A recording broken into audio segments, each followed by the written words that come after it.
دیکھیں ایک ڈفرن یہ بھی ختم ہوا ہے کہ حلال اور حرام کے درمیان جو ہے فرق کرنا، حرام کو چھوڑنا، حلال کو کھانا، حرام کو جو ہے اس سے دور رہنا اور حلال کھانے کی تلاش کرنا، حلال مزدوری کرنا۔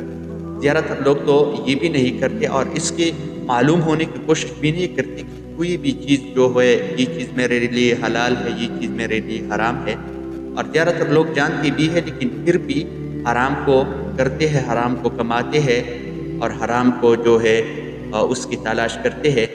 لیکن رسول اللہ صلی اللہ علیہ وسلم فرماتے ہیں کہ کوئی بھی جسد اگر حرام سے جو ہے وہ بنا ہو وہ ضرور جہنم میں جائے گا، اور یہ جو ہے جنت سے محرومی کا سبب آپ کے لیے بن سکتا ہے۔ رسول اللہ صلی اللہ علیہ وسلم فرماتے ہیں لا يدخل الجنت جسد غذی بالحرام، وہ جسد جو حرام سے بنا ہو وہ ضرور جہنم میں جائے گا اور ضرور اس کو جو ہے جنت سے محروم کیا جائے گا۔ تو آج کل جو ہے حرام تو بہت زیادہ ہے، اس کے